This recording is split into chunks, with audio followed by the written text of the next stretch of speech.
Okay, hi there, everyone. This is Kyle coming to you, Kyle Berry, with a quick lecture I want to do today to go over the slides that I posted. Before we get started, there's been a little bit of confusion with some emails I've been getting about how to access the slides. So I'm going to show you how to do that really quick. So if you are on the D2L homepage here, every single week I'll pretty much post a variation of the same assignments, okay? So this is how you'll do it every single time. You can count on it every week. It'll be the same, and so there'll be different content every week. So you go up here to the Contents tab and click that. Once you click that, it will open up the different table of contents, so the different units that we're doing. Every week there'll be a new unit. And you'll have until the end of that week. I think it starts at Monday at 1 in the morning, and you have until Sunday at midnight or so, or I guess 11:59 to finish the week's assignments, right? And so every week I'll post slides. I'll have a discussion question that's graded, so you'll have to respond in some way, and you can respond to other people in the class, and there'll be a quiz, which is the last thing that you should do. The quizzes you get one chance at, so make sure that you're totally ready. Every question on the quiz will be answered in the PowerPoint. So if you study that PowerPoint, if you take notes, if you know all the information on the PowerPoint, it should be no problem acing the quiz. To open the PowerPoint, you'll see it'll be the link that says .pptx, and all you got to do is click it, and it will bring you to the slides that I made. So these are the first week slides. This is what they look like. That's how you get there. And I am going to blabber and lecture over the top of these, so that,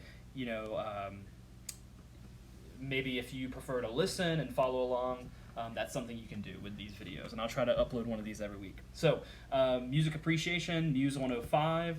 This is week 1, and we're going over pitch, dynamics, and timbre. In America, most of the time we say timbre. The Europeans say timbre. My name's Kyle Berry, blah, blah, blah. You can read all that stuff. I'm from Conway, is where I grew up, born and raised. Went to Carolina Forest High School, go Panthers. USC from undergrad, and I got the chance to go over to Edinburgh in Scotland for my master's degree and studied over there. I'm a tenor, I'm a keyboard player, I'm also a bass player, amateur luthier. I really enjoy working on instruments, and a composer. So those are the things that are my particular interest, but in general, I'm just really interested in all kinds of music. The fundamentals. So the reason I chose these topics for our first week is because pitch, dynamics, and timbre or timbre. We're going to say timbre. I'll make an effort to say timbre for the rest of the presentation. Your book uses the term tone color, which means the same thing. These are the 3 fundamental, really important parts to music. We're going to go over some more fundamental stuff next week, but I think these are really important. I think they're somewhat interrelated with each other. Okay, so let's start off with pitch. So the first page, and you know it's important because it's on the first page of your book, says that music is sound caused by vibration. Okay, and that's true. There's a little more to it, but that is true. These vibrations are actually variations in air pressure. A little bit later in these slides, we'll discover what creates those variations. But if you can imagine when 2 forces collide, or when 2 things connect with each other. I'm going to clap right now. So when my hands, when they hit each other, that force and that energy that they applied to each other created a variation in the air pressure, which when it reaches your ear, depending on the frequency of that vibration, of that variation, it has a certain pitch. The frequencies of these vibrations we call hertz. Okay, and as hertz, or as the frequency of these vibrations ascends, the pitch also goes up, right? So this pitch has a lower frequency, or it vibrates slower than this pitch, right? By the same token, this pitch vibrates faster than this pitch. Yeah.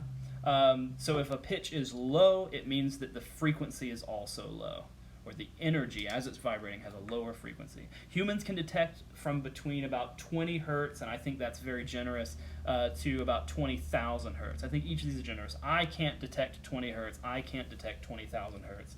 I blame all that loud rock and roll music. But I mean, as children especially, our ears are better. So my students at the high school level often can hear frequencies that I cannot. Many of them set their ringtones to, like 19 or so thousand hertz, because I can't even hear the sound anymore, but they can all hear when their phones go off. So that's an interesting tip if you still have really great hearing. I would recommend watching this video. I think it's really great to kind of demonstrate not only your audible spectrum of hearing, because it will sweep from 20 to 20,000, but it also is really interesting to watch the waves, and you can actually visualize the frequency and see how fast, somewhat an illustration of how fast something vibrates. I mean, we're talking in hertz. We're talking that A440, which is the tune, the note that the orchestra tunes to. What that means is that that's a note that vibrates 440 times a second, right? So that's incredible. So I think that video will really help you visualize that. The history of pitches. So we know that that hertz is a scientific explanation of this phenomenon, right? That when two elements collide, like my clap, or when I pluck the string on my bass that I have here, right? That creates those variations in air pressure. And so throughout history, different cultures discovered that this phenomenon was happening, and we started to get interested in the particulars of sound. We started to get interested in how notes were related to each other, because we noticed that we could manipulate objects to get different sounds out of them. The Chinese and the ancient Greeks in particular left behind a lot of records about this that we still have. I'm convinced that many other cultures have lots of learned thought in these areas. A lot of times, we're left with only what history has left behind as far as like what we know, but I'm sure that this was something that was thought about by people all around the world. They noted a particular relationship, which is something that we call the octave, right? The octave was particularly important. We now understand that the reason that this idea of the octave was so important was because when I play a note, that has a particular frequency. If I double the frequency of that note, then I get this note. This is called an octave, right? Going from one note to double its frequency. Now, the reason we call it an octave is you may have heard do, re, mi, fa, sol, la, ti, do. Well, if I count those, 1, 2, 3, 4, 5, 6, 7, 8, 1, 8, 1, octave standing for 8, the root oct. So that's why we call it an octave. In our typical scale, the major scale I just played for you, there are 8 notes, right? And so when you get to the top, that's 8, that's an octave. Great thinkers and mathematicians like Pythagoras and Zhu Ziyu, who we'll talk more about on the next slide, set out to divide that octave into usable steps, because it's not enough to make music just with octaves. I mean, let's see what I can do just with octaves.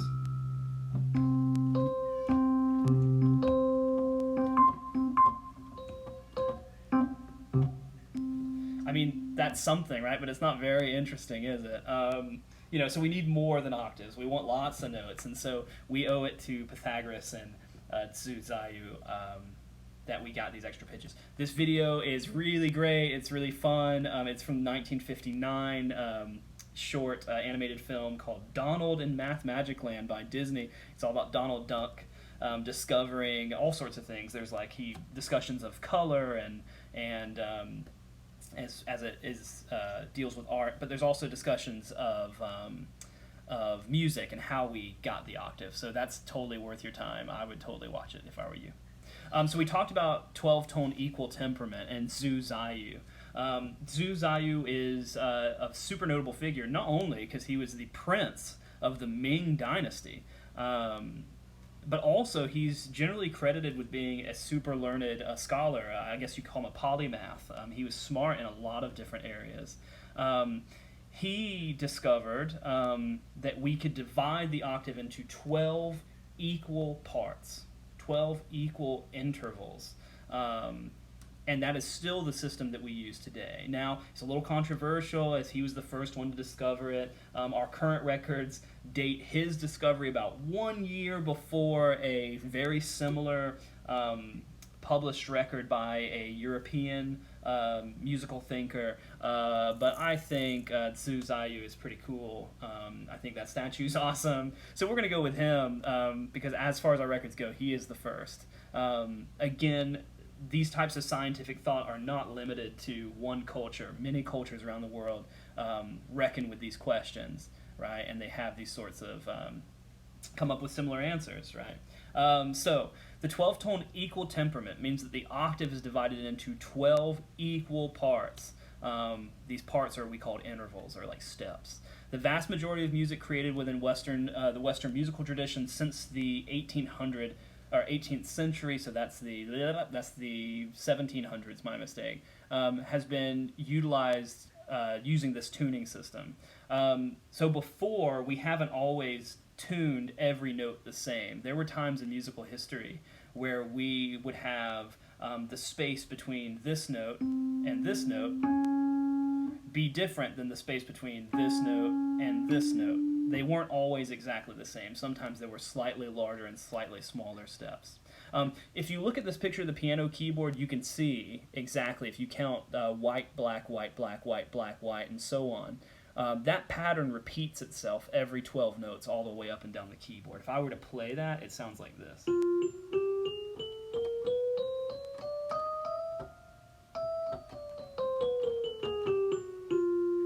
Straight up and down. That's what the 12-tone equal temperament sounds like, and we owe it to our good friend Zhu that he figured it out. There's lots of other tuning systems. It is scientific fact that there are octaves, and that's not for debate, but how we divide the octave is totally, that's totally go wild, have fun, do what you want to do.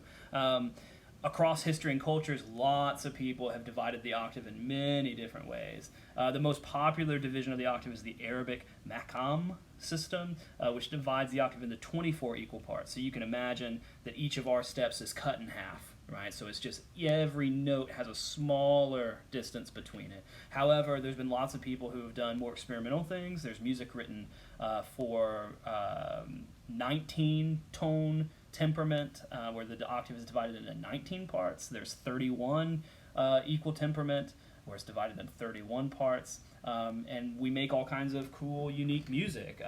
Most people consider it avant-garde, but I think it's really neat to listen to.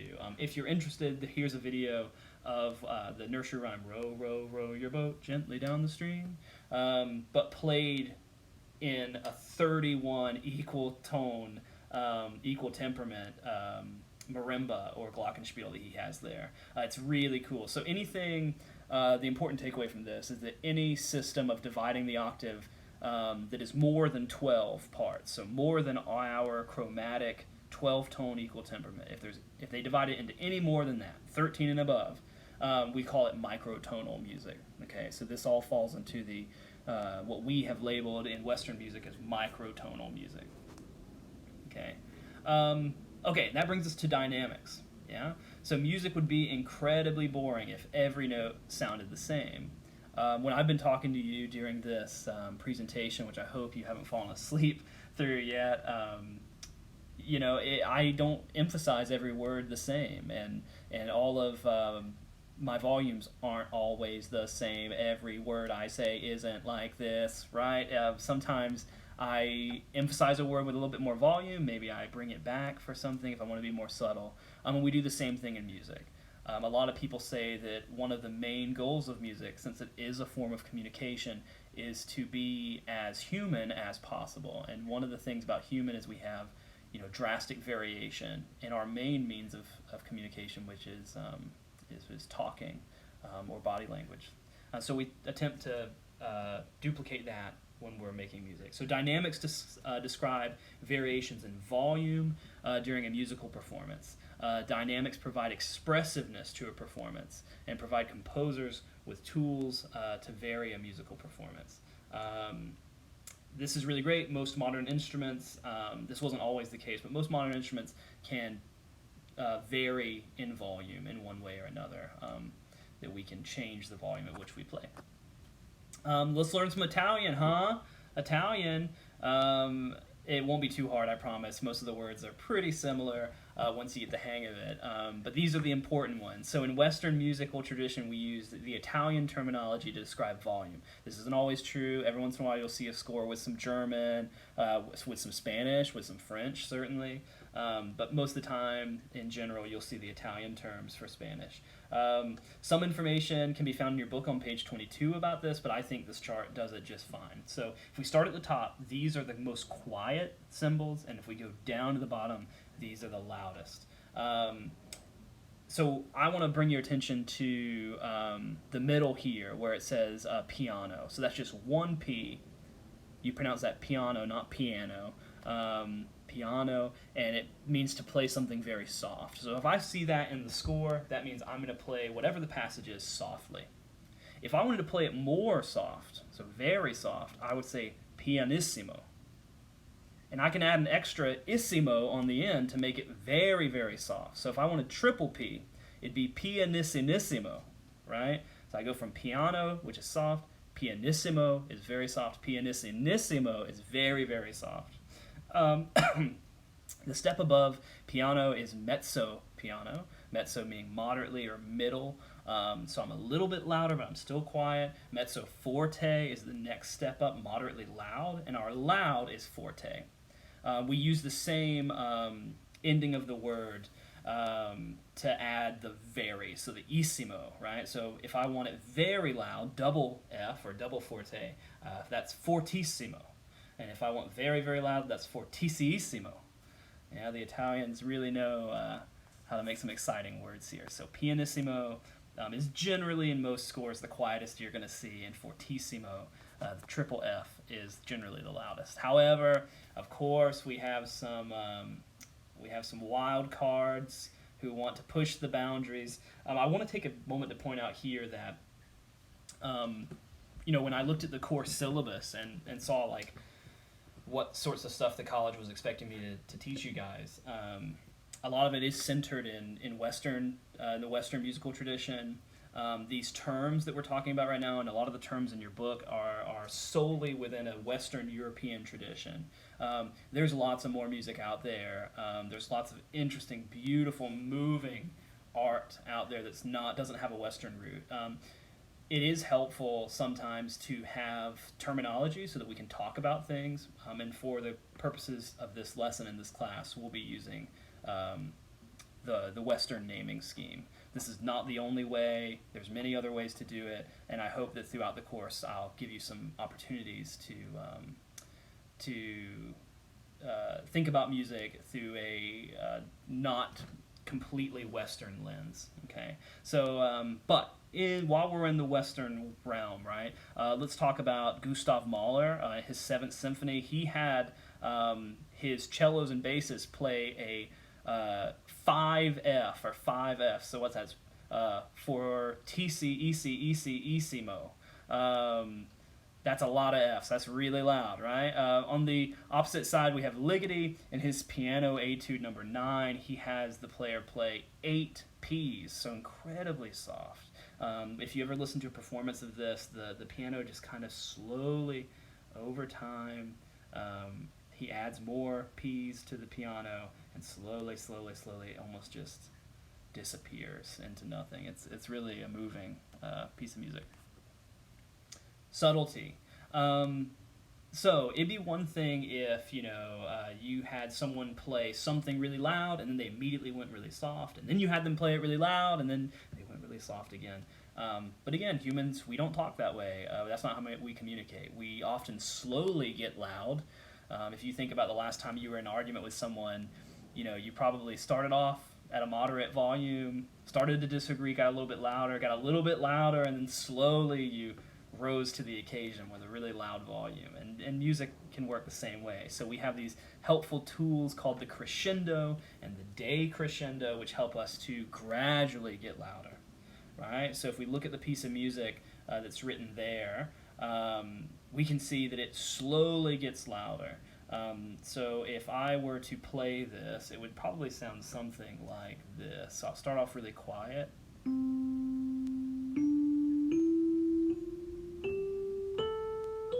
And then I'll start getting louder.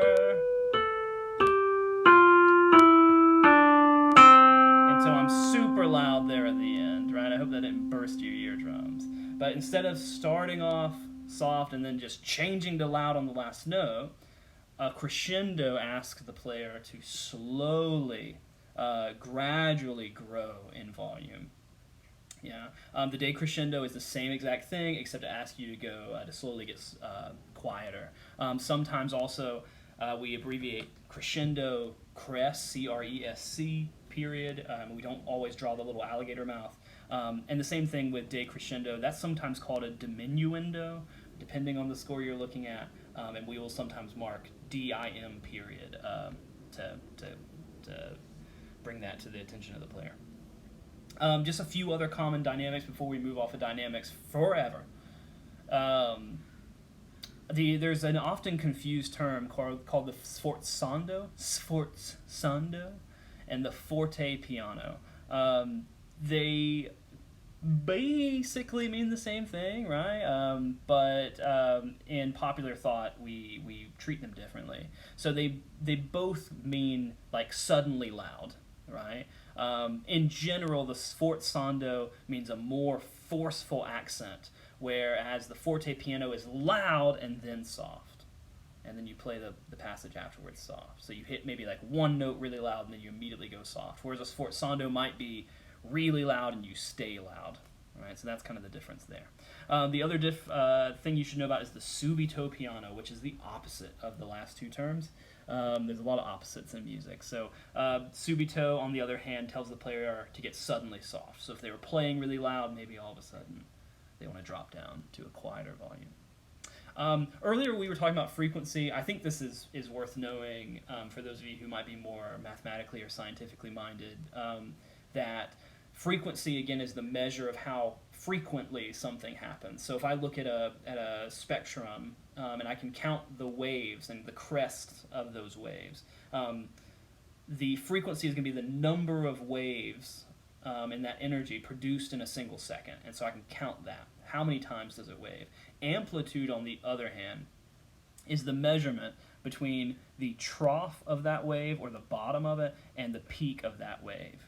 Right? So how far above that middle line is it? We can measure these things to mean that if something is really far above that middle line, if its displacement is really high above the middle position, that means it's really loud. Whereas if I look at a wave and it's fairly close to the middle line, that means it's a fairly low volume. So next we have tone color. Timbre is really interesting, or again, as the Europeans say, timbre, but I'm going to attempt to say timbre because that's how the Americans mostly say it. So timbre, or timbre, refers to the character of a sound, right? Timbre is the description of the character distinct from its pitch or its intensity. We're not talking about volume. We're not talking about what pitch you're playing. We're talking about what does the instrument sound like. And I mean, what we've discovered over the eons is that this is really hard. And I was just actually talking, today with someone about how our language is fairly inadequate when it comes to describing the character of a sound. It's very difficult. I mean, the old saying is like, how impossible would it be to describe a color to a blind person, right? That'd be really hard. I mean, I think it's fairly equally difficult to describe the character of a sound to someone who couldn't hear. Now, that being said, even though it's sometimes hard to talk about, it's really easy for us to differentiate, right? The reason that you can tell the difference between your mom's voice and some body at the pizza place that you called to order, yourself some dinner. The reason you can tell the difference between the sound of a car horn and a train horn when it goes off on the train tracks is because we can very easily detect the different characters of sounds. We're very good at this. We often use words like smooth or sharp or harsh or gritty when we discuss timbre or timbre. I promised myself I would say timbre. I'm going to try really hard to say timbre. So, for instance, let me demonstrate. So I have my keyboard here. If I play a chord on this sound, so I can change the sounds on this keyboard, and I'm going to play the same chords every single time. I'm just going to switch the instrument, right? So this first one is like an electric piano, like Rhodes type sound, and we get this nice smooth sound, right? If I switch that, that's a little bit different, maybe a little bit more plucky as a Wurlitzer sound. I have a clavinet, which is definitely more sharp, right? It feels like it's poking you almost. I can go to a regular grand piano. I even have some strange samples on here. Ooh, that's really loud. So that's like a fake string sound or something. So we can differentiate all these sounds, right? If I play on my bass,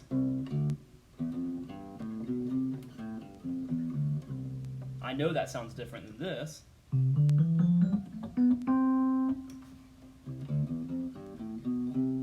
Right? You can tell the difference between those two things because we're really great at detecting of timbre. That video by Berkeley is a really great resource if you'd like to watch it. They do a great comparison there, which I think will be helpful for you in discussing this. So why do instruments sound different? On page 9 of your book, it describes the 3 essential components to create a sound, which we were kind of talking about earlier. There needs to be an energy source, there needs to be vibrating elements, and there needs to be a resonating chamber. Energy source, vibrating elements, and a resonating chamber. So let's think about the piano for a second that's pictured there. The energy source in the case of the piano is going to be your finger, like pressing down on the key. Without you acting upon the piano, nothing's going to happen. So the moment that you hit that key, you've provided an energy source to this instrument. The vibrating elements, there's a lot of things that vibrate in the piano, but basically when you touch that key on the keyboard, it moves a mechanism which takes a hammer on the inside, a felted hammer, and it strikes a string. Inside a piano there are lots of strings stretched along that metal soundboard. And so that string is what vibrates, right? Your finger provides the energy source, hits the key, which strikes a string with a hammer, and that string vibrates. And then finally, the resonating chamber. So if there's nothing to resonate, it wouldn't make very much sound. So in the case of the piano, when you have the lid closed, the whole instrument is like a big resonating chamber. Also, the soundboard provides a certain amount of resonance when you play the instrument. Now, every instrument, even though we've just deconstructed the piano, every instrument has a different way of fulfilling these 3 essential components. And because every instrument does it in a different way, every instrument comes away with a different sound. Because the character of those 3 elements interacting with each other creates a unique sound. I mean, we hear people who pay, millions and jillions of dollars to buy really old Stradivarius instruments or original Fender guitars or whatever. I know that I collect vintage analog synthesizers, right? Because I think there's just some, indescribable quality about them. But really, I mean, when push comes to shove, the reason that these instruments get talked about so much is because when an instrument is built, oftentimes, even if it's by a master craftsman, they're sometimes made slightly different. And there's some little thing that is going to change one of these components slightly and create a unique sound. That doesn't happen so much with digital instruments. They typically will all sound the same if hooked up to the same equipment. But with analog instruments, stringed instruments, wind instruments, we have these types of variation. Okay, this leaves us with the key terms. I will let you go over these at your discretion. I do ask questions about most of these on the quiz, so it's worth being very familiar with these. The last thing that I want to talk to you about, oh my, that's weird. Okay, so this last slide doesn't seem to be loading completely well at the moment. But when you look at it on your own, you'll be able to see that I have a bunch of different videos here. I think I can recall off the top of my head basically what they are. I've color-coded them. Yeah, again, this is strange that you can't see it. I wonder if I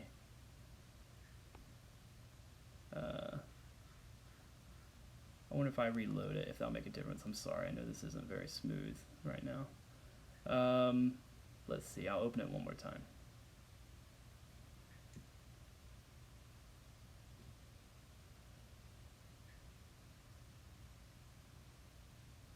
Cool. So, here we go. I can see it now. So when you look at these videos, I've color-coded them because I think that I picked these in particular because I think they all are great examples of one of the three things we talked about, either pitch, dynamics, or timbre. The first three, we have King Gizzard and the Lizard Wizard, really interesting band from Australia. This is a recording of them at KEXP here in Seattle. Our local radio station, playing a song from an album they did that was completely with microtonal instruments. So you'll start to hear a lot of the music sounds like, oh, it could be just a normal rock song, but you'll notice every once in a while there's just like something strange about the way they're doing things, and it's because it's microtonal. Next we have Ravi Shankar. Ravi Shankar is like a super famous sitar player. I think he really popularized it in the 60s. He's the reason that the Beatles have some sitar on their albums, and this is him at the Monterey Pops in '67 playing a part of his set, and so I think it's just a really great opportunity. This piece that you're going to hear is mostly improvisation, but it's, again, will associate your ear with that microtonal sound. Kulthum is a famous Egyptian singer. This is one of her more popular songs, and again, the inflections of her voice and the way that she utilizes the octave and breaks it down into these smaller intervals is really interesting. It's also just a beautiful song. If you ever get to see the translation of the lyrics, it's really something really moving. Esther Phillips, this is the song From a Whisper to a Scream, I believe off the album From a Whisper to a Scream. I think she does just a great job of painting with dynamics. She starts off just as the tin says, right? It does exactly what it says on the box. She starts off the song as a nice, smooth, low volume, and then slowly as the song goes on, more members of the band come in and it just crescendos, right? It grows in volume to this awesome, more complex arrangement at the end. It's super cool. And then the last three are songs I really love, and I hope that you like them too. We've got The Hustle by Van McCoy. We've got Michael Jackson, Rock With You, one of his best. These two in particular I like because in The Hustle and in Rock With You, there's the solo instruments, which I think bring such a unique character and it's such a unique timbre to the song. In The Hustle, it's a flute solo. In Rock With You, it's a synthesizer solo. But they'll stick out in your mind. They'll have you humming it all day. Toro y Moi is a South Carolina native, super cool. I think he's from Columbia or nearby Columbia. Went to USC, but now he's big time on the West Coast. And had some music recently. I think he kind of hit a really big stride on one of the Grand Theft Auto video game soundtracks. But so many details. This song in particular, as the arrangement unfolds, if you'll listen to the different type of synth sounds that are going on, it changes as the song goes on several times, and you hear such a wide array of different timbres and different tonal qualities. It's super interesting. That's all I got. I hope that this video helped out. I hope it was interesting. I'll try to post one of these every single week. And again, my best recommendation is that you always, every week, go through these slides, do the discussion question, ask me any questions you have. Maybe wait till Wednesday, or I guess you guys will get it on Thursday when I post these videos. Before you take the quiz, because these slides are going to have everything in them that you need to pass the quiz and to do quite well. If you have any questions, please email me. kyle.berry@hgtc.edu, I believe, if you need anything. And like I said, we have a 3-hour time difference, but I try to be pretty quick on getting back to you. Otherwise, I hope you guys have a great day, and I look forward to learning with you this semester.